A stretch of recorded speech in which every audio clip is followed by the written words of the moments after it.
sila pa na. Nakaagparparang. Tagalog ka ba tayo na?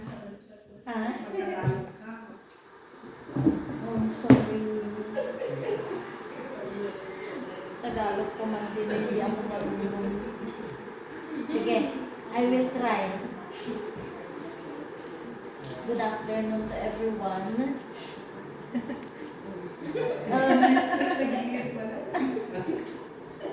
Magandang hapon. Ang ano no, ano Tagalog? English yan, Ang prepare ko, Matthew 20:24. Alam na natin yun, di ba? Yung coming of the Lord. Kaya lang, habang nagpe-pray si Pastor, I was thinking na, doon tayo sa ano?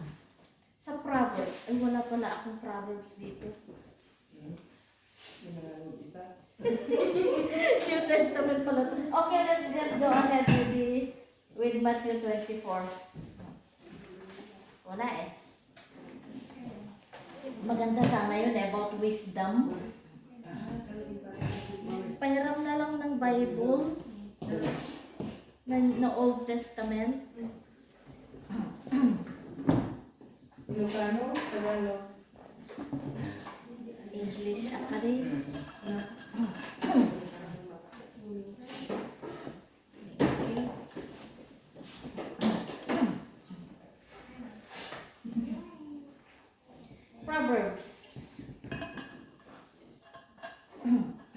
Proverbs 9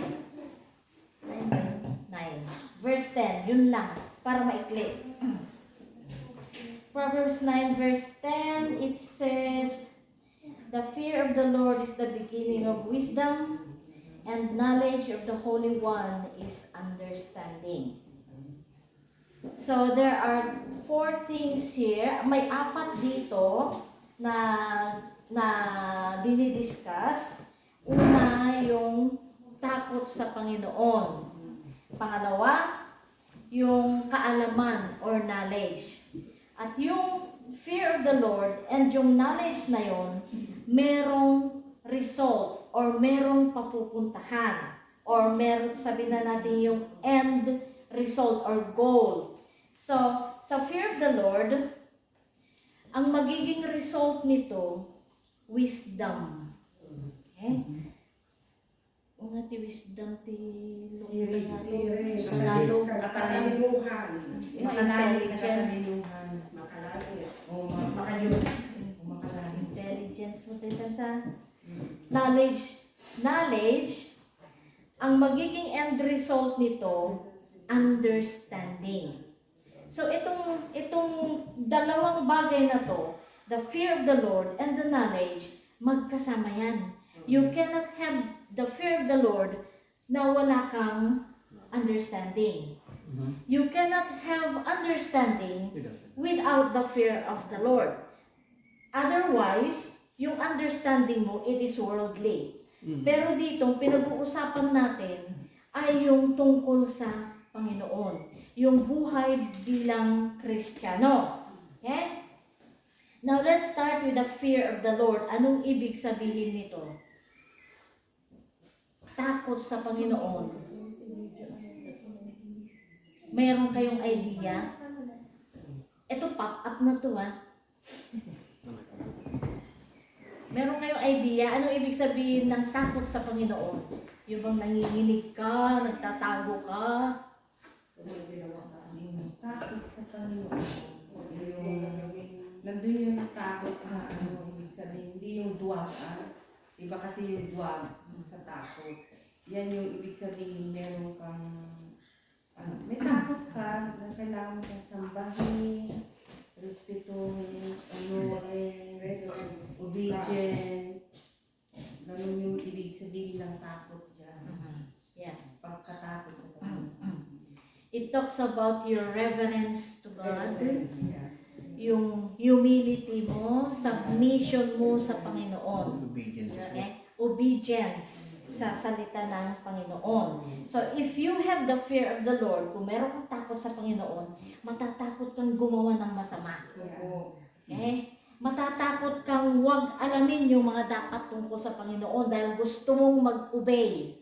So, kailangan alam mo kung ano yung mga kagustuhan ng Panginoon para alam mo kung ano yung dapat mong sundin. So, we can see here, the fear of the Lord, ang sabi niya, ang ibubunga nito ay karunungan o wisdom. Karunungan ba yun? Kaalaman or wisdom.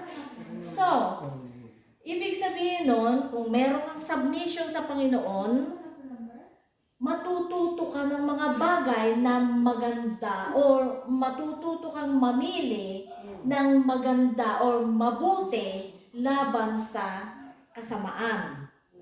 In that case, matututo kang i-glorify ang Panginoon, matututo kang i-please ang Panginoon dahil gusto niya maging mabuti ka. Gusto niya you will be on the right side lagi. Okay?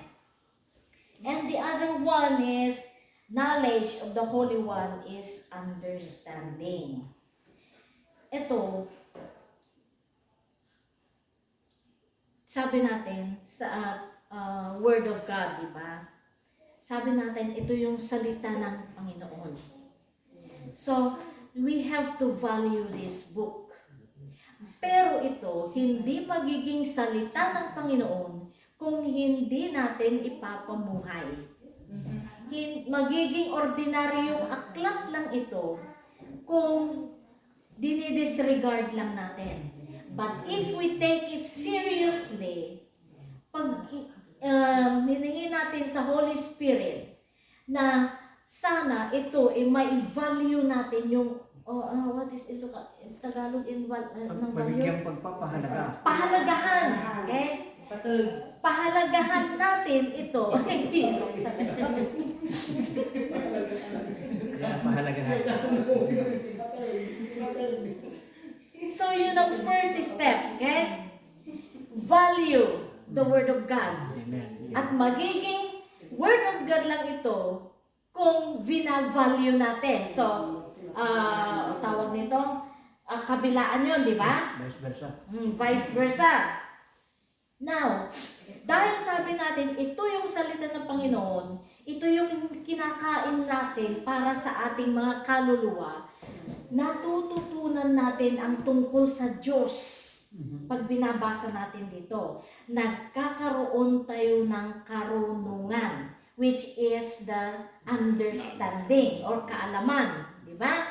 So, you put them together, you have the fear of the Lord, so you want to please God, you want to do right and reject wrong, and at the same time, matututo ka ng salita ng Panginoon para madagdagan yung kaalaman mo hanggang sa yung parang nag-grow ka na mature Christian, na hindi ka na madaling madapa, hindi ka na madaling matempt.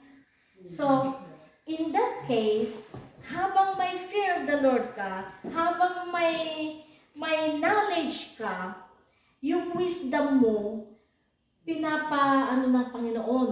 Yung tawag nito, yung pinoproduce ng Panginoon.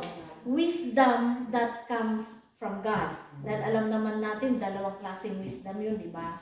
Wisdom from the world and wisdom from God. And wisdom from God, most and foremost, ay to please Him. Kung sinasabi natin karunungan or wisdom na galing sa Panginoon, unang-una sa lahat ay yung siya ang i-glorify natin. Kung siya yung motivation mo, siya yung goal mo, siya yung gusto mong i-please, you have the wisdom. Because when you want to please God, maraming bagay yan. That is also a broad thing. How will you please God? Okay? What are the things that you need to do in order to please God? Lahat ng yun kasama doon. So if you know all those things, kung alam mo na yung mga bagay na yon, yung wisdom mo, nag-grow din. Until such time na alam mo nang i-discern na, ito ang dapat, ito ang tama. Huwag dito, kasi masama dito. Okay? So your discerning spirit, yung discerning mo, nag-grow din. In so many ways, na yung wisdom natin, kung minsan, nako-compromise. Dahil, hindi natin alam yung stand natin sa salita ng Panginoon. But if we know the Word of God, kung alam natin kung anong nilalaman ng aklat na to, na salita ng Panginoon, alam natin kung ano yung mga bagay na dapat natin gawin bilang Kristiyano. Okay? May mga Kristiyano, one thing, pwedeng magpa 10%? Oo. Kung nakawa siya. Kasi walang choice eh. Pwede. Kailangan. Ano bang sinasabi ng salita ng Panginoon tungkol sa 10%? 10% is the tithe. No. Yung magpautang. Magpautang ka. Kasi sinasabi doon sa Old Testament na yung nangungutang, halimbawa yung ano na lang, parang hirap na nga, i-release mo pa. Pero inano mo pa, tawag mo ako, tinamaan mo pa, di ba? Hirap na nga. Lalo pang ano. Di ba sabi ni Jesus, kung magpahiram ka, don't think about it anymore. Yeah. Kung bayaran nila, well and good. Oo. Pero kung hindi na, parang tulong mo na yun. So that means, you have the initiative, you have the joy, you have the, ano pa ba? Yung magandang kwan para, kindness. Lahat ng magandang bagay na pwede mong gawin na pagtulong doon sa pahihiraman mo, di ba? So, could we say then that nagpapa 10% hindi maganda? Oo. Okay. Mabigat. Di ba sa salita ng Panginoon ng ganon yun? So, if you know the Word of God, you will have the wisdom to choose what is right. Parang ganun lang ba kasimple, di ba? So, yung basis talaga, yung foundation talaga, knowing the Word of God. Studying the Word of God and implementing it in our life nang sa ganun maging buhay na salita ng Panginoon. Then your wisdom will gradually grow and your understanding kasama na doon. Okay? Kasi sabi natin kanina, walang understanding kung walang knowledge kung walang fear of God. So parang vice versa lang yun. Yun lang. Tapos na. Amen. So let's aim for wisdom. Let's aim for understanding. And we can have that by obeying God. Having submission and reverence, worship to the Lord, and knowing His Word. Okay, shall we pray? Panginoon, just like Solomon, Lord, when he started to be your servant, ang hiniling niya ay wisdom instead of wealth or power para matalo niya lahat, ma-defeat niya lahat ang kanyang kaaway. Instead of popularity, authority, or bagay na para sa kanya lang. But then he was thinking of how to bring glory to your name. He was thinking of you, O God, and the people that his subject. That's why he asked for wisdom. Lord, we want that wisdom also. Gusto din namin kung magkaroon ng wisdom na yan so that we would be able to please you with our life. So that our light would shine, that people would see Christ in us. So we pray, Lord, that tulungan mo kami. And when we have these things that we're asking God, may we not be like Solomon na nakalimutan kanya. But we would humbly kneel down and thank you for all these things that you're giving us. Thank you, Lord.